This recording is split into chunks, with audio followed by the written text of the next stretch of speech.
This man is, I think he's 6'6", probably every bit of 240, 250. Every bit. He can play middle linebacker. Yeah, I mean, he's a huge man. Why is he wearing a onesie?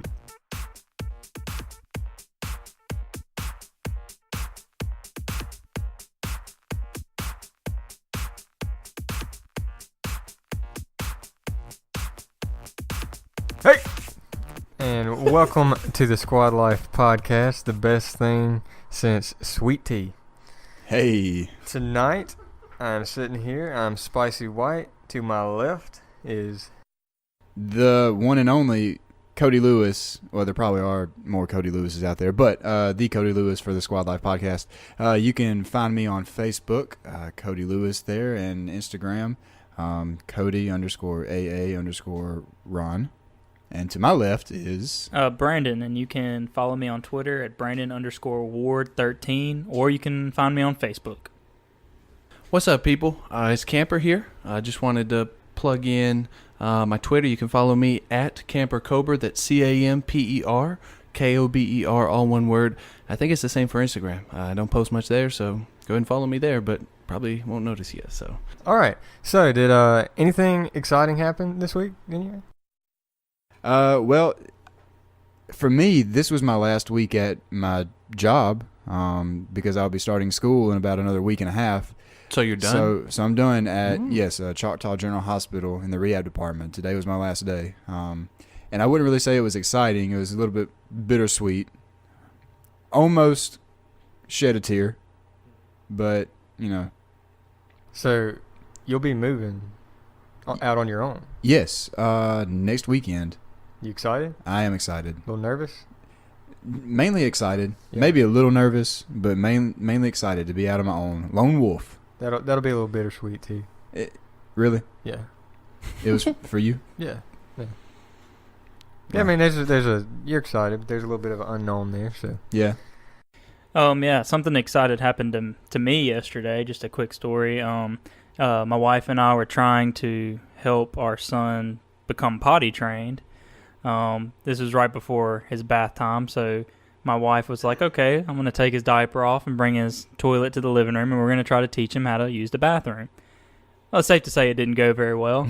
And in my head, I was like, well, we should go ahead and put his diaper back on, but, my wife was just in her own little world. And as we were just talking, getting him ready for his bath, all of a sudden I see him squatted down on the carpet, and I was like, this isn't good. What is he doing? Oh, and he peed on the carpet. And if you could have seen his face, you would have saw a very satisfied / rebellious look. Yeah. He's pretty proud of himself, huh? Naturally. He's like, yeah, I own this. So that was just something that happened this week for me. Well, I was actually going to talk about this before I even knew about that. But, in fact, they're actually very tied together. We actually just got a new puppy. Well, my sister did, which means that I didn't get a puppy. She did. But Yellow Lab, she calls it Hope, I think. But I don't know if dogs can pick up their own names if it's one syllable. So yeah, I call it dog. I just whistle at it, and it knows that, hey, this man's calling me. Just call it puppy. But the most frustrating thing is, well, we already have a puppy named Puppy, so it's very confusing. And she's like 5 years old, so she's really not a puppy. But the most frustrating thing is potty training this puppy, because it really hasn't distinguished where to go to the bathroom or bladder control. So the feeling that you had with your 2-year-old son is the feeling that I have, except I can yell at a dog. Yeah. Say, don't pee on this carpet. And as he was urinating on the carpet, I felt like this is like where we have a puppy. Did you stick his nose in it? Or is that only for dogs? I was afraid of social services possibly getting That's called right. if that would happen. I definitely do it with the dog. Okay. You can neither confirm nor deny? No, I can deny. Okay.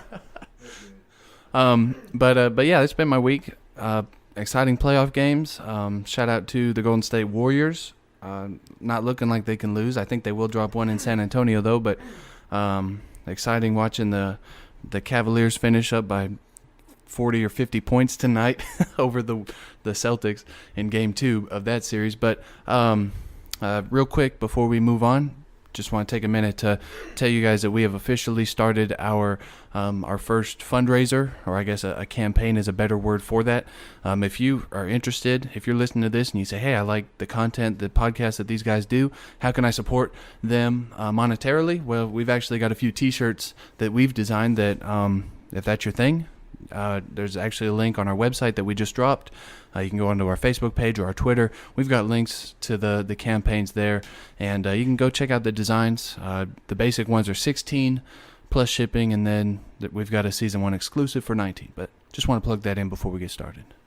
Okay, so we're going to move into our main topics right now, and Batman's going to get us started. What are you bringing to the table this week? Yeah, I definitely have an interesting topic. When I was going through this week trying to find something, I came across some stuff, and this one really stood out. It's an article, and I'm just going to kind of show you the picture of what it is. I mean, obviously, y'all, the listeners, can't see it, but That's a spider. Yeah, it's a spider. It's a very scary one. The title of the article is How Virtual Reality Spiders Are Helping People Face Their Arachnophobia.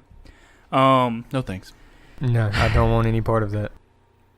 For somebody who I just want to... Okay, so Brandon doesn't like spiders. Oh, I can't stand them. Camper doesn't like spiders. And Jake? Are you asking me if I like demons? No, I do not. Wow, okay. You do? Well, they don't bother me. Oh. well, you are weird because spiders are the devil. I don't want to be friends with you anymore. Anyway, this article was basically, gathering data about how virtual reality spiders are helping people with their fear of spiders, and I highlighted some stuff, and honestly, the fact that people are trying to not be afraid of spiders is shocking to me. But anyway, the article starts off just saying that gradually exposing people to the thing they fear, say a spider, in a controlled environment has been a long mainstay in treating phobias. Essentially what they normally do, just not using virtual reality, what they normally do is slowly introduce spiders to you. So normally they might put a spider in a cage and show you that spiders are not bad. They lie to you? And that's my point. Here's the thing. This is after reading the article, and I'll get in more detail about it. Here's my thing. Why in the world would you try to convince somebody that you should not be afraid of spiders? Because let's say you succeed in that, and they think, oh, spiders are okay. And they go out, and they find a spider, and it bites them. To me, fear of spiders is not irrational. It's by nature. I'm pretty sure God said, let's put some common sense into humanity and say, fear spiders. I mean, they're spawns of Satan, in my opinion. Well, anyway, the article goes into further detail. They use virtual reality in what they call exposure therapy, and apparently exposure therapy takes place has three main elements. The first thing is that they identify situations or objects that make you feel afraid or anxious. You rank them to which provokes the most fear in you. Kind of creates a fear hierarchy. The second thing is that the psychologist teaches you how to relax your muscles, teaches you how to calm yourself in those stressful, fearful situations. And then finally, the therapist gradually shows you items on that fear list, and teaches and kind of lets that be an example on how to use those relaxation techniques that you learn. Now, using virtual reality, they kind of, bring spiders up like it's a real life situation. And me reading this article, just the way my mind works and just how we are as friends, let's say Camper's participating in, this virtual reality. What's to stop me from putting real spiders on him? I think that'd be a great technique. While he thinks there are spiders on him through the virtual reality, let's put some real spiders on him. Ooh. To really help him get over his fear. I think that would help tremendously. That's like those 4D theaters. I don't know if you guys ever went to one of those, but You got the 3D glasses and it pops out at you, but it's got like the seats that they spray water on you or mist or the tickle your legs. Yeah, like poke you in the back or something. That's what I think of when he said virtual reality and then putting like real spiders on when I have the goggles on. Or are they goggles? They're glasses. But they say that real life exposure therapy has been, considered the most effective. That's actually seeing it, spiders or whatever, up close or experiencing it up close. But people tend to be apparently more willing to take part in virtual reality, which I mean, if I was going to deal with my fear of spiders, it'd probably be virtual reality. I'm not going to want anything real life spider anywhere near me.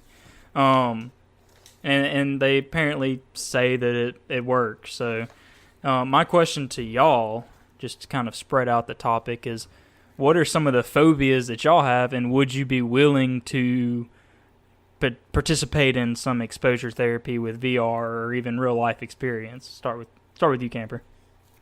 Let's see here. What are some fears that I have? Well, I mean, you mentioned horses last week. Yeah, it is kind of a fear. I fear death. But yeah, so you can go back and listen to the second episode to figure out why I don't like horses. But on a different note, I have a fear of clowns. I don't do clowns. And the movies that have the clowns in them, if I ever watch them, would probably make me the most scared. Boy, off the top of my head, to go along with the spider is a very common one. To be paired up with that is snakes as well. And to also kind of bring up the VR situation, you talked about how they, what is it, like they just barely, I'm going to edit that. What did they, oh, okay. So they just kind of barely expose you to it at first. Yeah. And then, I mean, you may kind of, the more you do, the more you kind of go through the therapy, the more exposed you'll get. Like, if I'm going to a zoo or some kind of snake exhibit, I don't know if those exist, but if I ever go to like a reptile house, because they have those at zoos, and like I like looking at the snakes with the glass there. Like, they're actually pretty cool animals. But if I ever see one in the wild, I'm running the opposite direction. I don't know. Yeah, to me, exposing me to it heightens my anxiety of it. Like, you can show me snakes for a couple weeks to help me get exposed to it. It's not going to help. Because like you said, if I see one in the wild, I'm going to freak out. Yeah. That's just going to help you realize that you hate them that much more. Yeah. Yeah, I can't think of any other fears that I have, though. Like things that just... just jump scares in scary movies, I guess. I don't think I have any technical phobias, if you will, but I did. I think all of you sitting here at the table with me are aware. I found out a few years back that I'm allergic to red wasp, and here in Mississippi, there's a lot of red wasp around, especially from about May to September. They're pretty active, and you see them pretty much anywhere you go, any building. Like you're bad allergic, right? Yes.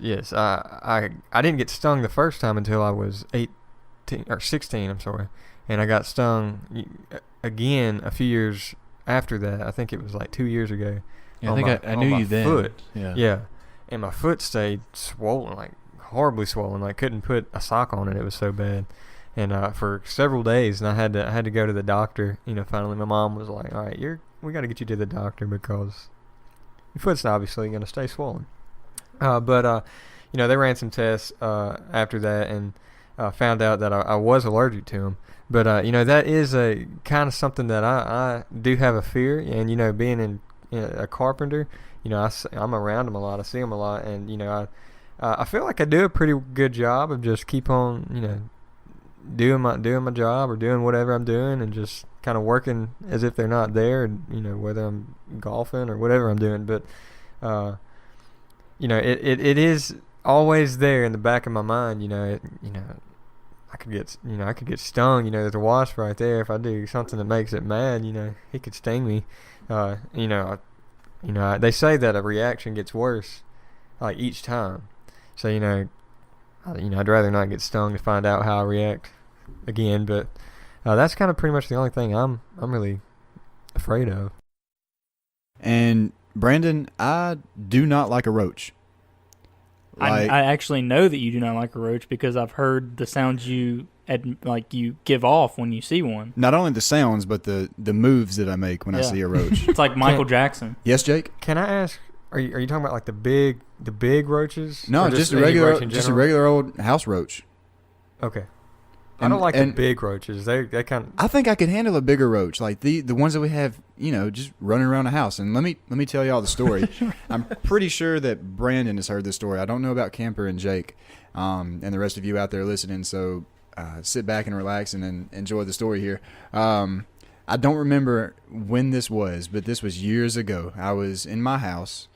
I was in the living room, and the way our living room is set up, we have 2 recliners, and then off of one recliner there's a couch, and it makes a L, and behind the couch is a big living room window that you'll see in old houses, and so there was a roach I saw crawling on the curtains of this big window, and at this point in my life I didn't have a problem with roaches.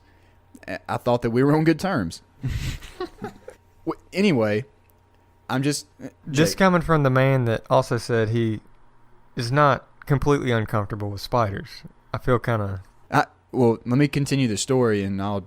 you'll see why. I kind of feel uncomfortable being around you right now. Well, that's a personal problem there, it sounds like. But anyway, continuing on, I see this roach crawling on the big window curtain, and... I see it, and I'm like, okay, well, I'll deal with you as soon as... I was putting on shoes, and I was sitting in a recliner putting on shoes. I'll deal with the roach after I get done putting on these shoes. Well, the next thing I know, I look up to go deal with this roach, and this thing has started to fly at me. And, like it got me in its crosshairs and flew at my face. And I kind of, juke out the way... And I thought I dodged it. I thought I got out of its way. I don't know where it went, but I thought I got out of its way. Well, a little while later, I'm in the kitchen, and I kind of feel something in my shoe. I thought it was like a leaf or something. You know how a leaf feels, like kind of a smooth texture. I try to kick it around. It kind of gets back to where it was. So I take off my shoe and tip it upside down, knock it a few times on the toe, and nothing falls out. I'm like, okay, I'm losing my mind. But then I feel something crawling on my leg. So naturally, I just throw off my pants, and there's the roach in my pants. How big was it? Like just a normal size house roach. Yeah, that's the kind of roach I was talking about. The thing I hate about those is they're not good at flying. They just flap their wings and they have no control of where they're going. Just thinking about it, I'm getting chills. I will say this. I'll get to my fears in a second, but going off of you finding a roach in the shoe, I was getting Sam ready for daycare the other day, and I was getting his shoe, and a cockroach came out of his shoe and crawled up my arm. And I will say, I'm not afraid of cockroaches, but Yeah, I don't do bugs. I was a little heightened in fear at that moment. I still remember the time that I found out that cockroaches can fly. I lived 18 years of my life thinking that they couldn't. Well, see, my point exactly. Like I was probably around 18 years old when I had this happen to me, maybe a little younger, but at that point, up until then, I didn't know they could fly because I'd never seen one fly. They must not make a habit out of flying. I honestly believe it's because they're not good at it. I feel like they're not intended to fly. They just have wings and they just kind of flap them and see where they go. And I think this one was just more gliding down to the floor, but I just so happened to be in the way. Like, I don't think cockroaches have any ill intent towards us as humans, but they are just creepy to me. Well, we can all agree that cockroaches are bad, but for me, my two fears are spiders and snakes. And the whole spider thing stemmed from when I was in Texas, and I was sitting on the front porch, and after a couple of pranks that my siblings and I were playing on each other, I was sitting across from my mom, and she said, "Brandon, don't move, and just stay calm." Oh. And, of course, in that moment, what are you going to do? You're going to turn around. Well, I turned around, and with its legs lifted up, was a tarantula spider, which are very normal in South Texas. And in my head, I was like, this is a prank, because we just got done pranking each other. Somebody put a rubber spider out here, and then it put its leg on my neck. Huh.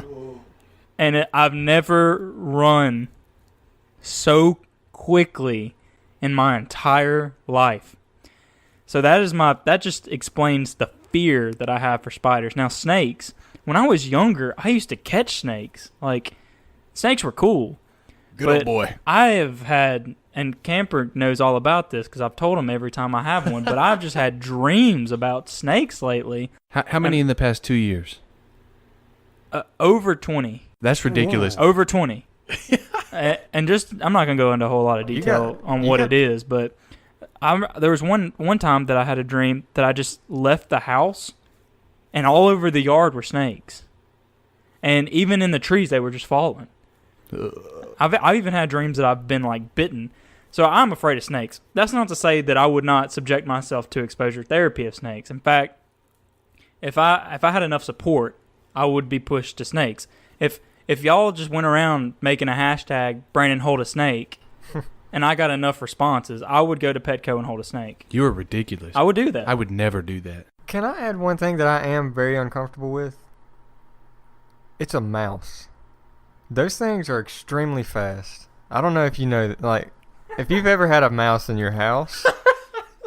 I've only had one experience with this my whole life. But there's no way that a person can run away from a mouse. Like, I understand. Hold on. At least with spiders and snakes, there's somewhat of a danger. I've never seen a venomous mouse. Okay. Hold on here. This is the same guy who made fun of me for being uncomfortable with us domesticating dinosaurs. I mean horses. He's got you there. And this guy is afraid of a mouse. Well, when did you see the mouse? I was probably 15, 16, and I was sitting on the couch, and just let me set this up. This won't take just a minute. At my parents' house, the way they had the living room set up at the time, they had the couch, and directly across from me was a door going to the basement.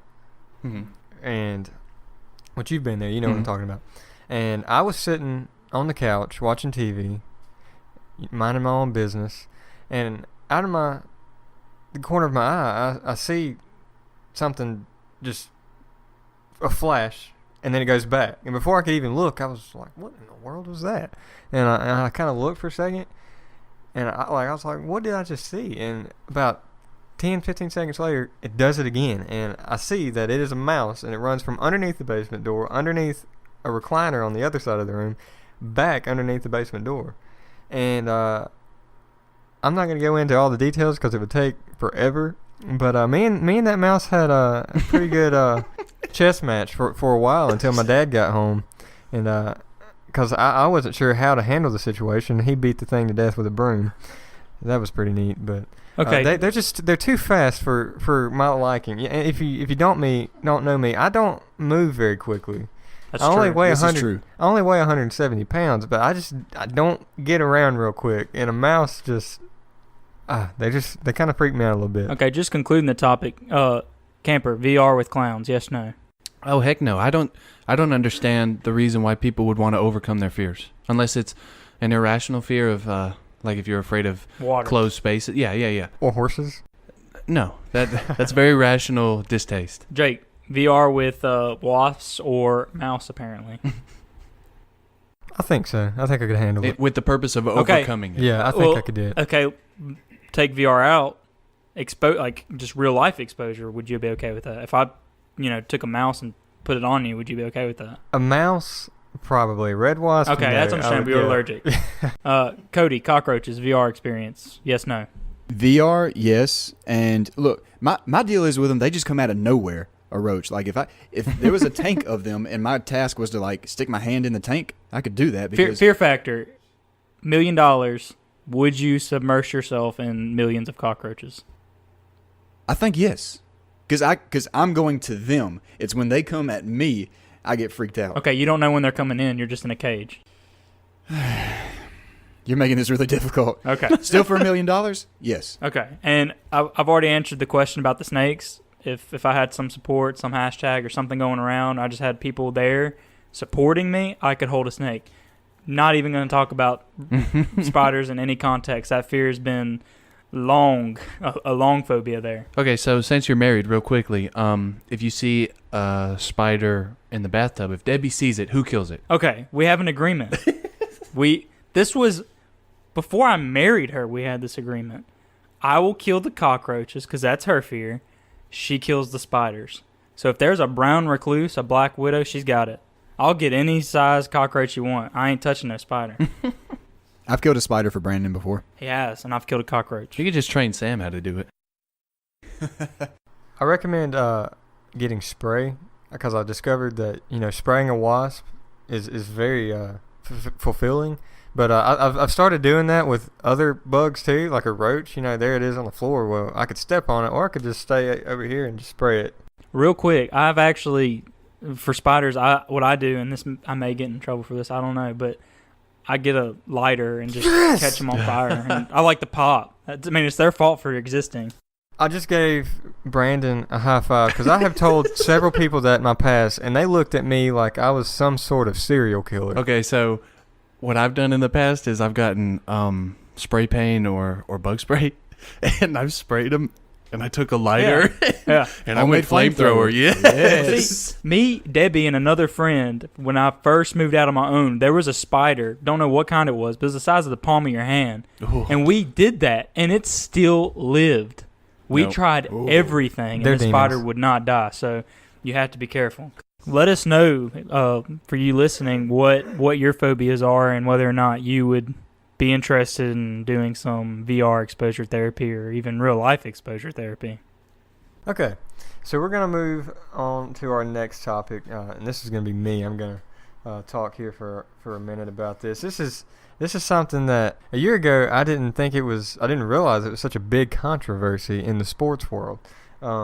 Celebrations, whether you score a touchdown, you hit a home run, Any sport. Yeah, any sport. I don't. Twerk a little bit. Yeah. It. Drop it like it's hot. Yes. Hit them folks. Whatever you want to do. Hey. But anyway, I've been told, Brandon said, I can't remember if it was episode 1 or episode 2, he called me an old soul, which I agree with that. I think I'm actually 70 at heart, but I really have a hard time with people going over the top with their celebrations. I can handle a slight bat flip, but for the most part, hit your home run, pump your fist, run around the bases. What if they touch home stare plate. at the home run? They watch it go. I can handle that a little bit. That seems to be one of the bigger controversies in the MLB, I've noticed. Yeah. If you plan on that back foot and you just watch that thing, yeah, the catcher gets mad. yeah. If you there's like I don't know how long it would be. There's a certain amount of time. Just a brief second. Take a second and admire what you just did, and then run. Like don't don't stare at the pitcher. Don't talk to the pitcher. Don't talk to anybody running the bases. Just run the bases. Touch home plate. Go to your dugout. Celebrate. High five. Do whatever you want to do in the dugout. Also on the football field, though, this is even, I think, I don't know. This really bothers me more than the bat flip, I think, though. But in the NFL, not so much on the college level because they have a pretty strict rule about no planned celebrations on the college level. I don't know how exactly they word that, but I think that's it. Yeah, no celebrations in Yeah. college or in football, at least. I don't know about you can celebrate, but you can't do some kind of excessive celebration. planned dance yet. But in the NFL, what are y'all's opinions on a guy like Antonio Brown? He twerks in the end zone, or maybe T.O. back in the day having a cell phone, or signing. With I the think popcorn. with the popcorn. He signed something. Yeah, one he brought time. a Sharpie in his sock, Yeah. and he got a touchdown, and he pulled out the Sharpie when he's running to the crowd, and he pulls it out, and he signs the football, and he gives it to a fan. Yeah. that was almost actually kind of cool. I do have to say that, but still a little over the top. So what are your opinions on a celebration? How do you feel about it? I definitely think there's a line there in any sport. I think baseball is, for some reason, the most strict sport when it comes to celebrations. There's so many unwritten rules that players are supposed to not follow, or I guess supposed to follow or not do. But speaking specifically for football, I am all about some celebrations. I think Terrell Owens and Chad Johnson, Jerry Rice, and even those today, Ezekiel Elliott going into the Salvation Army bucket on Thanksgiving, I think that those are not only acceptable, but they're welcome. Like, I appreciate Terrell Owens. I think it was him, actually. No, it was Chad Johnson. He scored a touchdown in Dallas. I think it was Terrell Owens, one of the two. It was and he ran to the star on the center of the field, and he spread out his arms. And I think it was the second time he did it because one of the Dallas players ran down the field. Emmitt Smith came and did it. Took him out. Yeah, and I'm all for the popcorn being shoved down the helmet or the football being signed. I like that. You're going to get penalized, and that's fine. If the head coach is fine with taking 15 yards back. Of course, it was a chip shot for a PAT before that, but they changed that up. They may even take it off the kickoff now. But I'm really not for the cell phone. That was a little excessive. I'd like Chad Johnson taking the pylon and putting the football. Like, I like that stuff. It makes it exciting. Specifically on the bat flips, there's a line there. I like bat flips, though. There would be some that I feel aren't welcome, but I like Joey Bats. When he hits a home run, he lets the stadium know, especially when he's in a visitor stadium. He lets the stadium know that he just hit it, and baseball is easily the most boring sport to me to watch. And of the four major ones, I can't watch soccer. And when the playoffs come around, I can watch baseball. But that's one thing that I feel like the league is trying to crack down on, and I don't see it necessary. Well, the whole thing that got me thinking about this was, me obviously being a big Braves fan. Jose Bautista, which is Joey Bats, who Camper just referred to, plays for the Blue Jays, and the Blue Jays were playing the Braves, a 4-game series, 2 in Toronto, 2 in Atlanta. Atlanta won the first 2 games in Toronto, and then they come to Atlanta in game 3 of that series, and Bautista does what he does best and crushes a ball. And they were down by 5 before, yes, and it was just a solo shot, right? Yes, I think that's right. But the Braves are in the first base dugout. Toronto is in the third base dugout.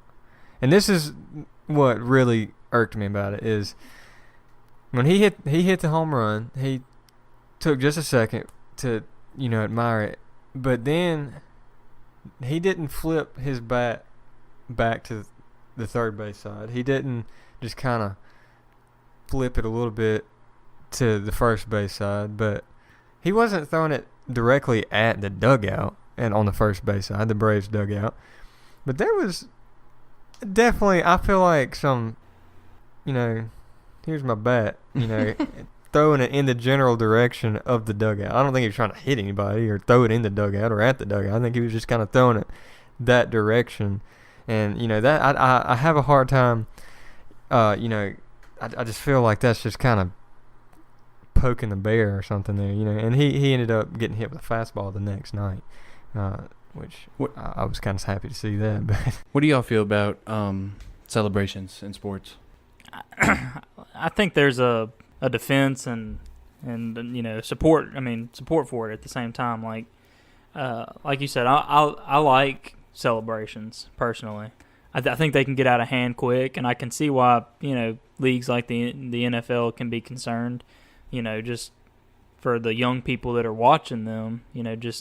But yeah, I like watching T.O. gargle down some popcorn, or even Ezekiel Elliott hopping in a Salvation Army bucket, and even in the NBA. My favorite thing is to see somebody throw up a 3-pointer and just turn back because they just knew it was going in. So I'm for celebrations. I don't see any issue with it. I think, like I said, I think there's a line, and I think you can easily cross it. I think if you're specifically calling out another player, or if you're specifically trying to egg on or aggravate somebody. I think that's a line that's crossed. But, I mean, when Deontay Foreman for Texas, would score a touchdown, he'd do that quick little Heisman pose. And I was like, yeah. Yeah. I like that. And I think for me, it kind of depends on the sport too. There's a certain line that the line is drawn at certain points for different sports. Yeah, I will say that I like celebrations more in professional sports than college. Yeah, that's just me. I mean, I still think that in college sports you can celebrate, but I think the line is a little bit easier to cross than it is in professional sports. And again, I think that goes back to the college professional sport debate, which we've had multiple times. I feel like the celebrations on the college level are a little more pure at their at the heart of it. If you understand what I'm saying, it's not. There's a literal, true excitement. I don't know. I just feel like there. If it was me, I would be much more happy scoring a touchdown for the school I go to, or hitting a home run for the school I go to and for my teammates there, than if it was my job to go out and hitting a home run. Did you have something to add, Cody? Yeah, and I'm glad you mentioned the whole job aspect of it, because that's kind of where I want to touch on is I can see where celebrations in sports are wanted or desired, to be desired, like Kemper said, because it's an exciting time. Like, you hit a home run, you score a touchdown, you score a goal in soccer, or do something great in any other sport. You kind of want to have a sense of pride about you and be like, yeah, what's up, I did that. But at the same time, in professional sports, that is your job. It's your job to perform well. And I kind of equate it to, like, so I worked as a rehab tech, and one of my jobs was to clean the therapy mats and change pillowcases.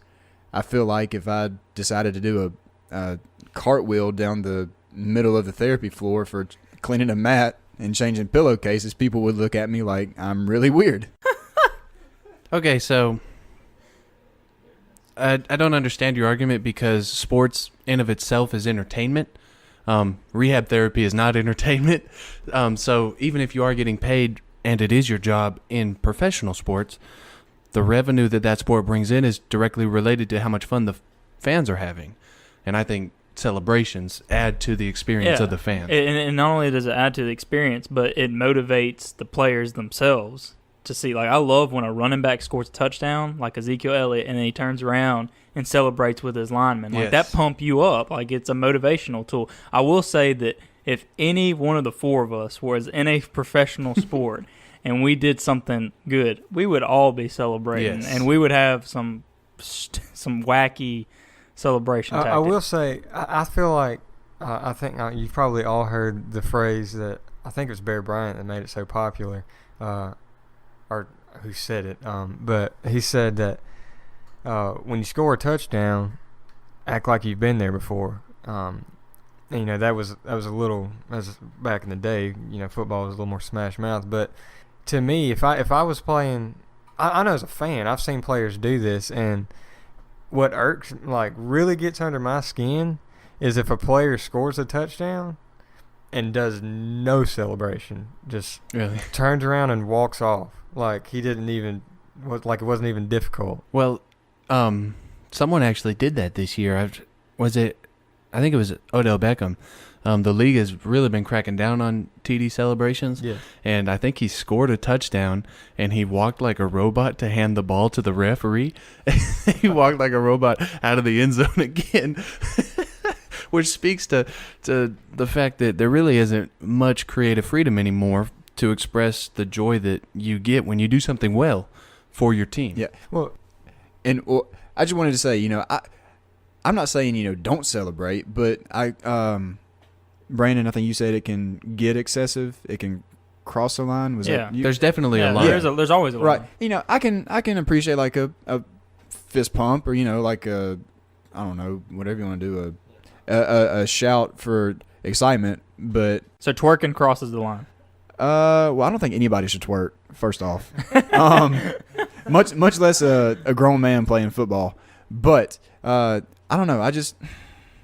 I don't know. I kind of agree with Jake on that. I may be an old soul, you know. Well, don't get me wrong. When I say that it adds to the fan experience, that's celebration as a whole. I don't want everybody twerking, because Antonio Brown, he was really the first one to do that after he scored a touchdown, and he did it quite well, if I might add. Yeah. I don't know if I can. I've comment. watched the video a couple times already. But I mean, the question is would I have enjoyed the sport as much if he didn't do that? And so, or you can even do celebrations as a whole. If the NFL came out and said, we're going to have the same stance as the NCAA and say, you score your touchdown, you high-five your players, you can chest bump, but there are no planned celebrations. If you do, it's an extra 15 yards on the kickoff. I mean, it would speak to really the direction the league has taken over the past 15 years. And they call the NFL the no-fun league because, I mean, these are paid professional athletes who, when they do something well, they get bonuses for performing well. And you can't expect them to be monotonous when they, if that's how you say that word, or if it's even the right word to use, to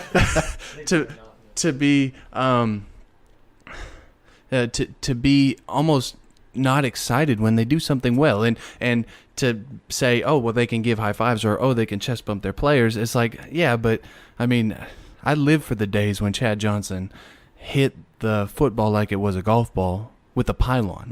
I'm going to tell my grandkids that story because it's not going to be allowed in the league. In fact, he got penalized for it, but because you can't use props, just like Terrell Owens and the cell phone. But I don't know. I just feel like it's just not as pure. I mean, if you get what I'm saying, and if it's you would planned like say that, but like, it's not as pure. I would say it's more boring. But I'm saying, like, let's take this for example. I really cannot stand Tom Brady. Like, oh, me neither. I can't. I hate him, but he is, hands down the best quarterback of this generation. Mm-hmm. And I don't think I've ever seen him do any kind of planned celebration, but I've seen him multiple times, throw a touchdown pass or have a big play happen. He runs around like a little kid, like just pumping his fist and running around. He'll go up, high five. Maybe his lineman picks it up. Like, I like to see those kind of celebrations. Like I said, I like celebrations. I think they have their place. I think there's a line that can be crossed. But that being said, I also do like, at least in a basketball perspective, the humbleness of certain players, like Tim Duncan. I think we can all agree that Tim Duncan's one of the most humble players. There was excitement at times when, his team, the Spurs, accomplished something. But overall, I mean, he just was so focused on the game that he didn't really have that. But, like I said, I think that the celebrations are a good thing. I mean, like I said, I would be out there doing it myself. I think it adds to the experience of the fans. I think it motivates the team. And I think, at least in my opinion, it should be something that stays. Quick fact about Tim Duncan, he got thrown out of a game early on in his career. I think it was like 05-06 for laughing on the bench at a call a ref made, and the ref gave him a technical, and then he complained about it, gave him the second tech, and he was gone.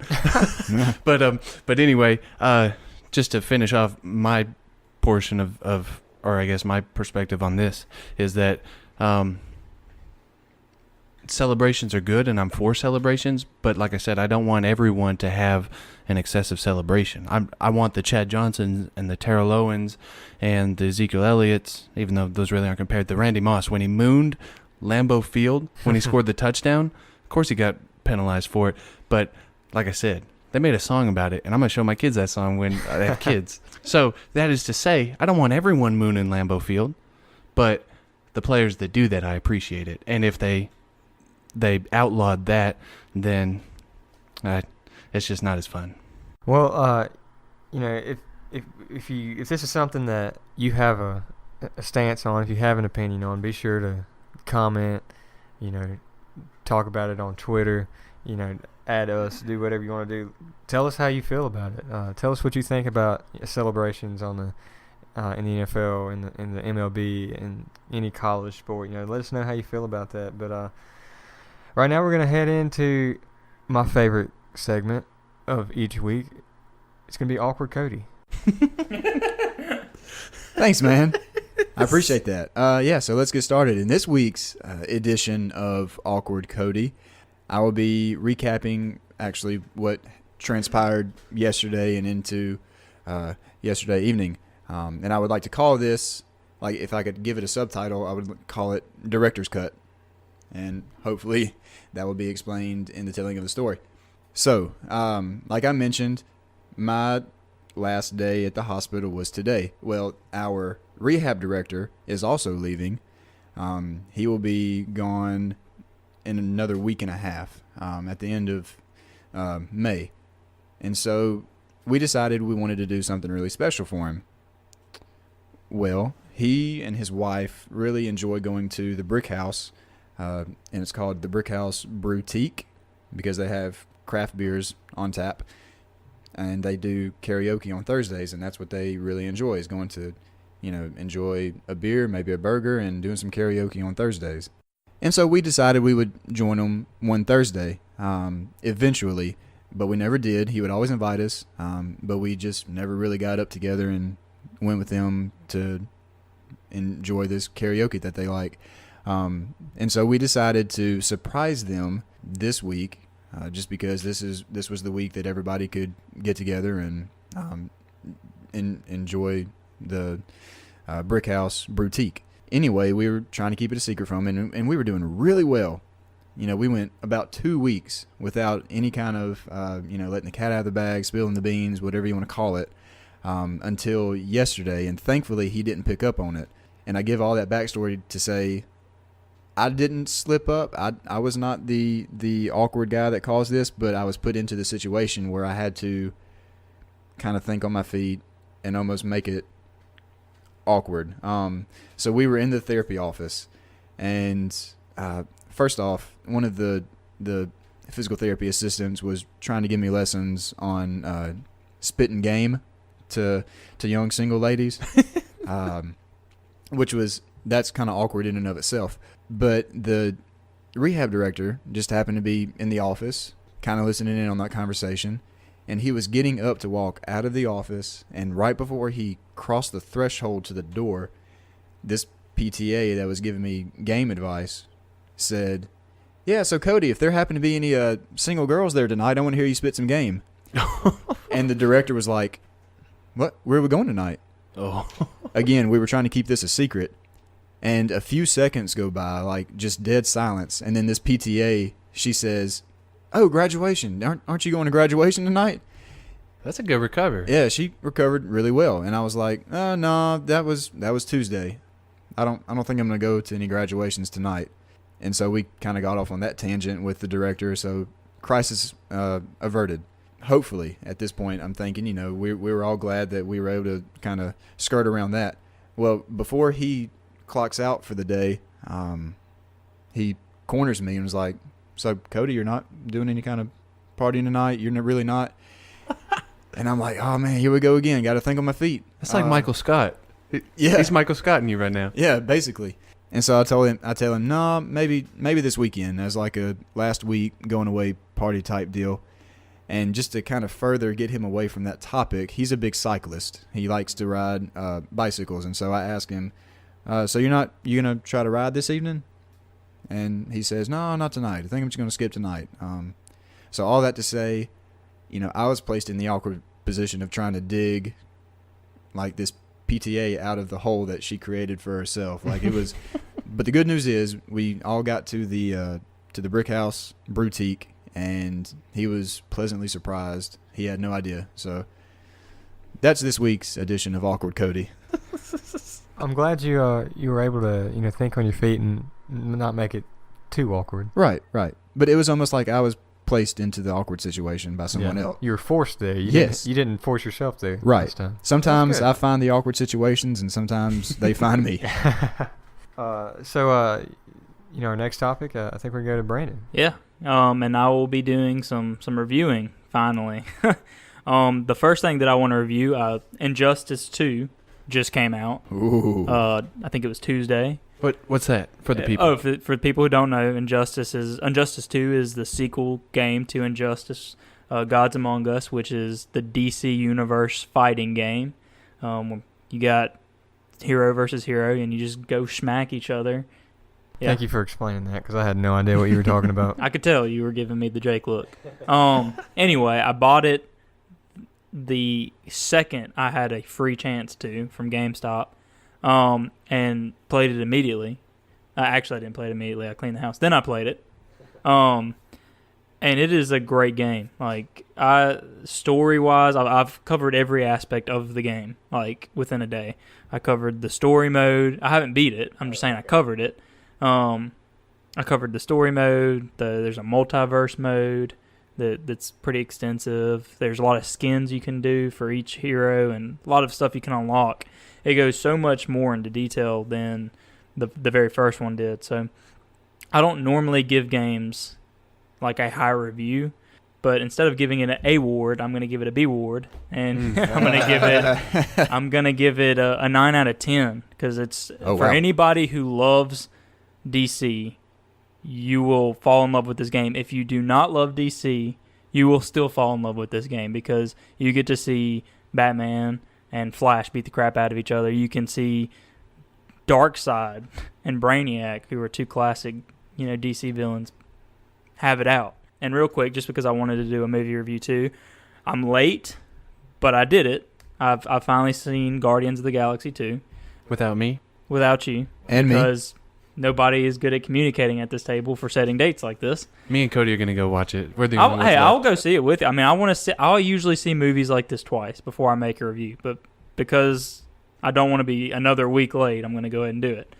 Guardians of the Galaxy 2 is better than the first, in my opinion. The characters that were... First of all, as a comic book nerd, I was very happy the way they portrayed Star-Lord's father. And I'm not going to give too much away because I know y'all haven't seen it, and just in case there's listeners that haven't listened. It was very... In the comic books, Star-Lord's dad was not, the character it was in the movie. But just the way that they did his father as a planet, and y'all don't know what I'm saying there, Cody and Camper, but... It's just like the comic book, so I was very impressed with that. Easily my favorite Marvel movie, other than of the MCU, other than the Winter Soldier, because to me, I don't even compare the two because subgenres to me in Marvel. One is more comedy based, and when the soundtrack first came out, I was kind of disappointed. I'm like, I don't know any of these songs, but whenever you watch the movie and you hear the soundtrack, you're like, they did it again.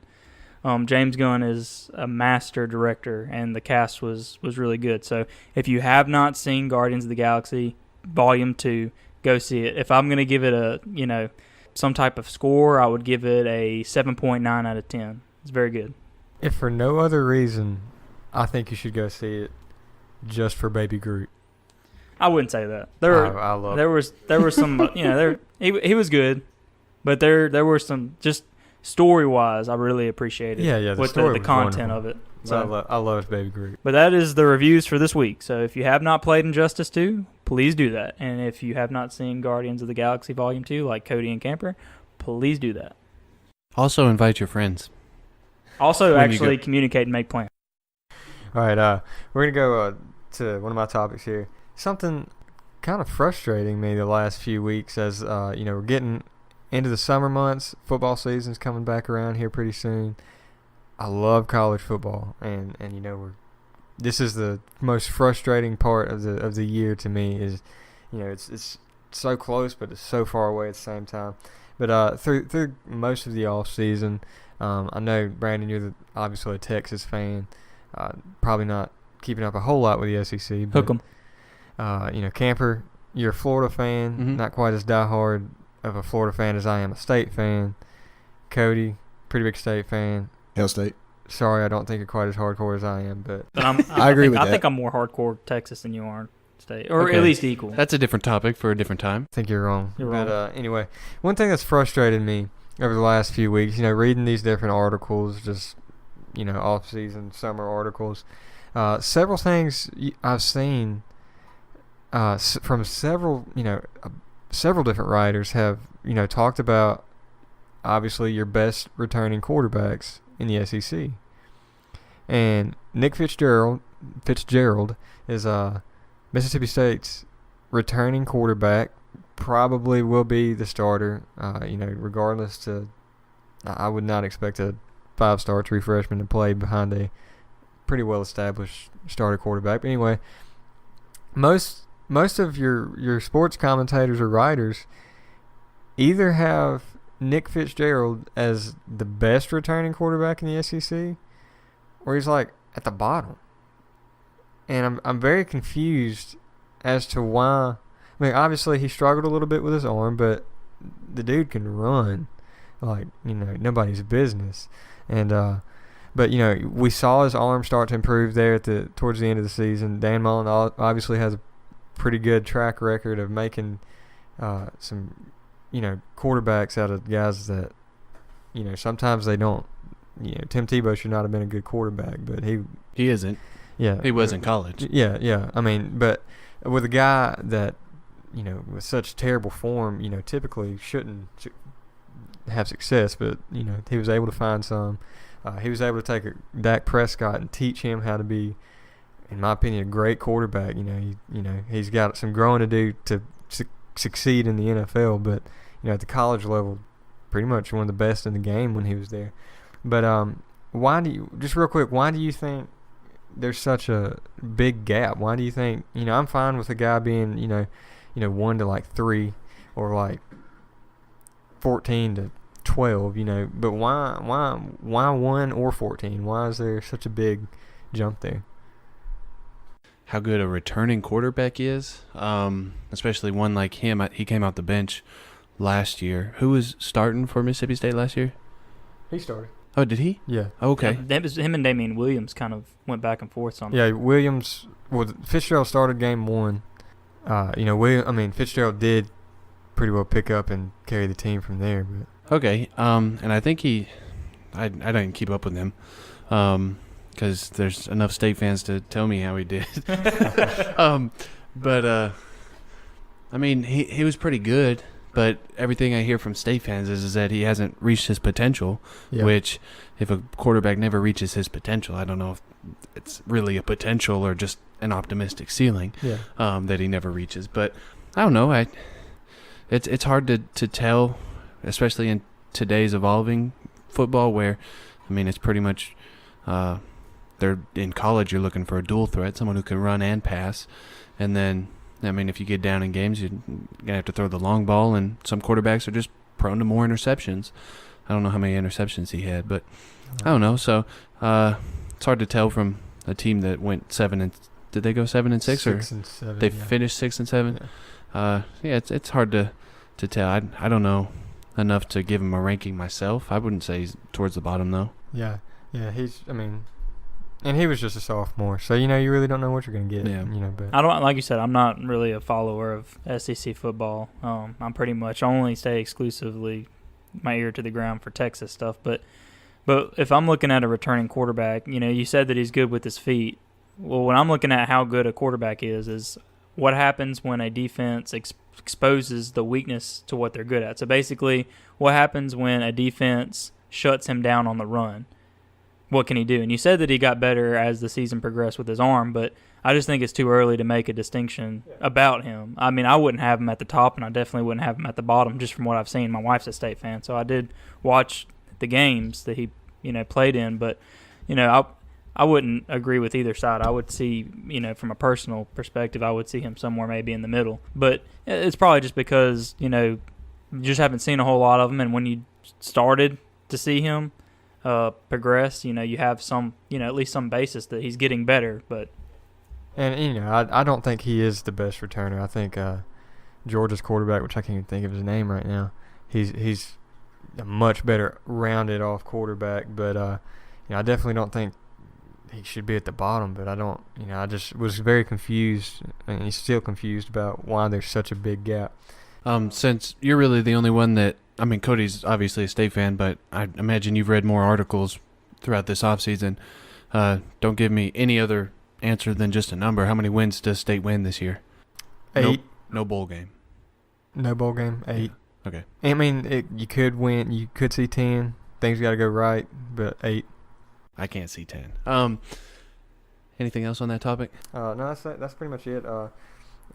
Camper, I think you got the last one for us. Yeah.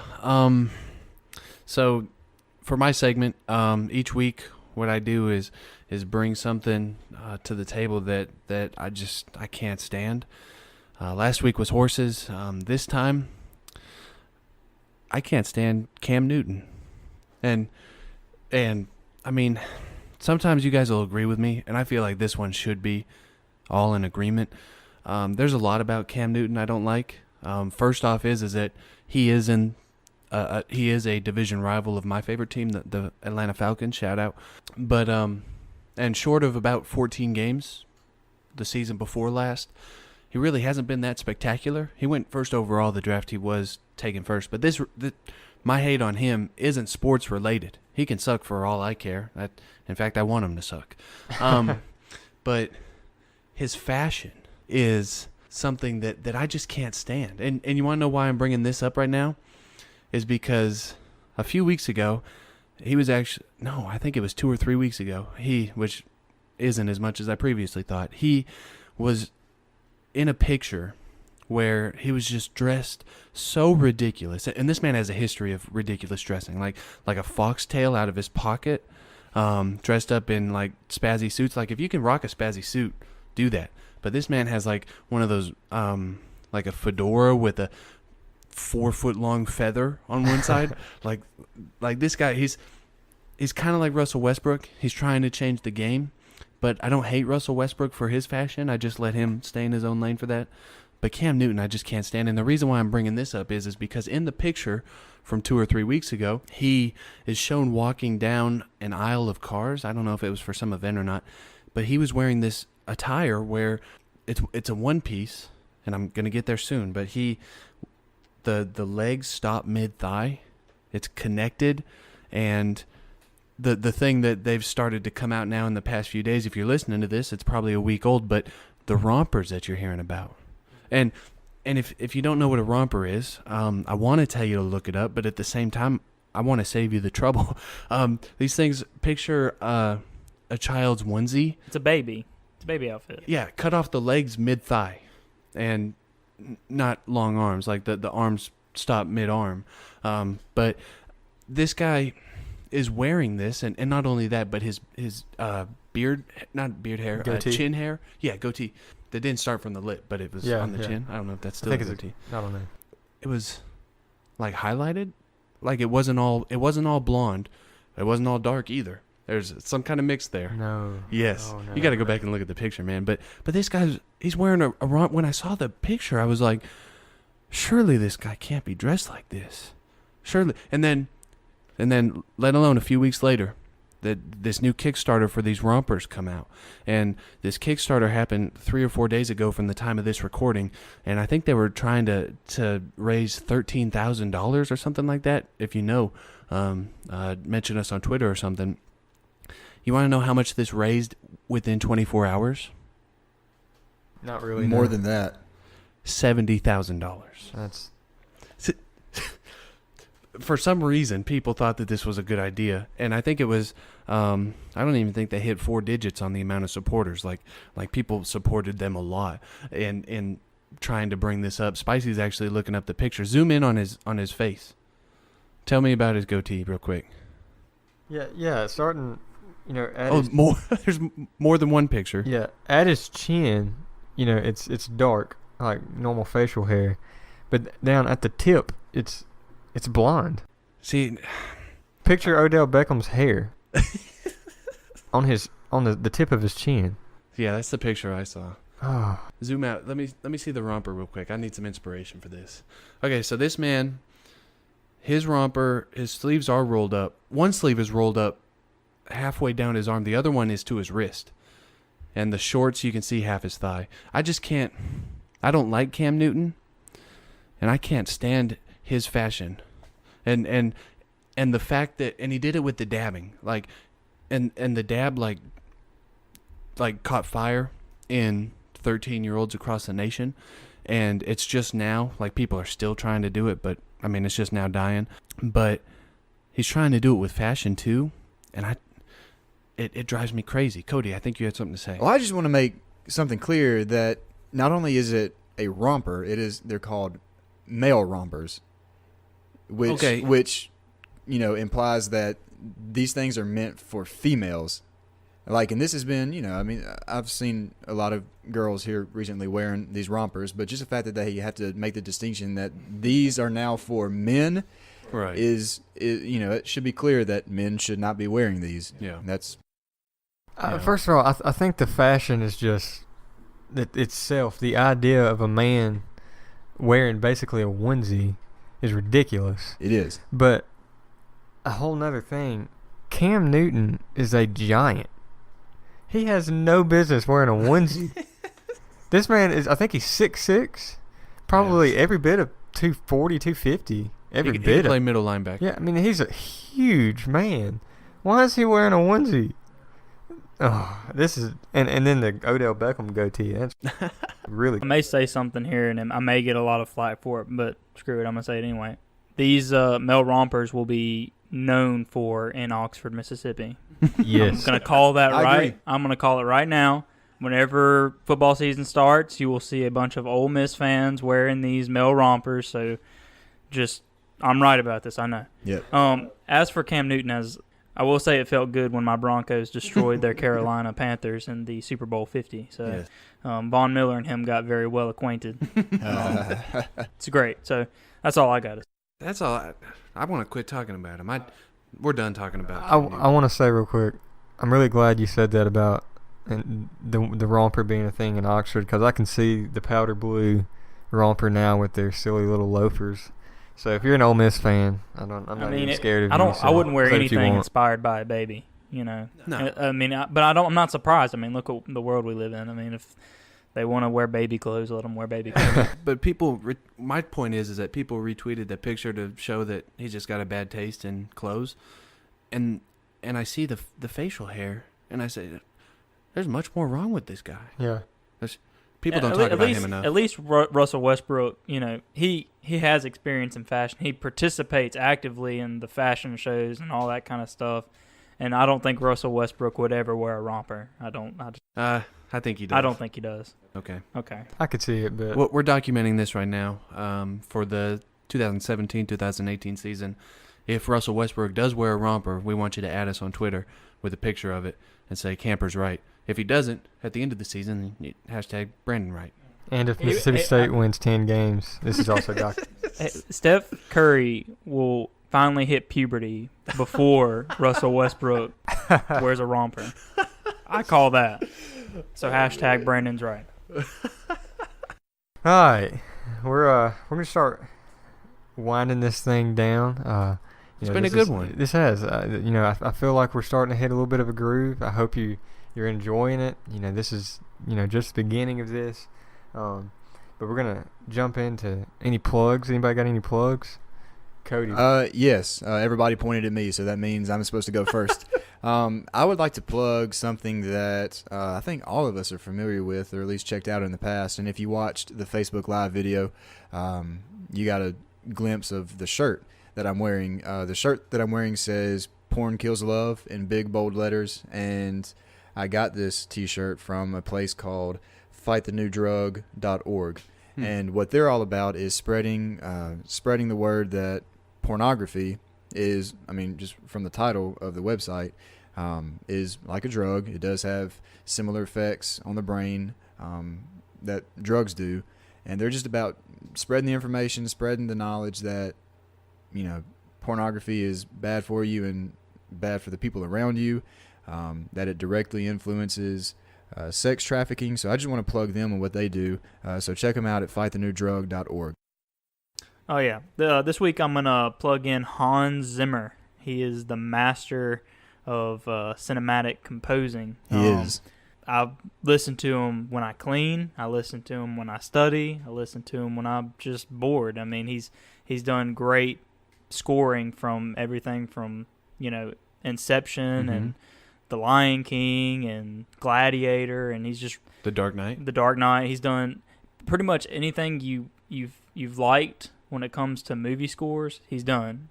To me, the only person that's even compares to being close to him is John Williams, and I still think Hans Zimmer passes John Williams because John Williams has done Star Wars, Jurassic Park, but Hans Zimmer's just done so much more, in my opinion. So if you have not listened or looked up Hans Zimmer, look him up and enjoy his work.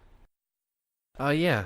For my plug this week, I'm going to plug the Netflix original series House of Cards. If you haven't watched it yet, be warned that it is a Netflix original, so it does contain some adult content, especially early on. It does get better as it goes on. If that's a concern of yours, I'm sure you could go online and find out which episodes contain it when. And but anyway, it's easily makes one of my top 3 series. It's really fast-paced early on.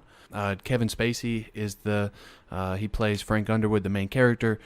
Easily one of my favorite characters simply because of the show. Season 5 is about to drop at the end of this month, so you got some time to catch up on it. It should be on Netflix. Check it out. And I am going to plug TaylorMade.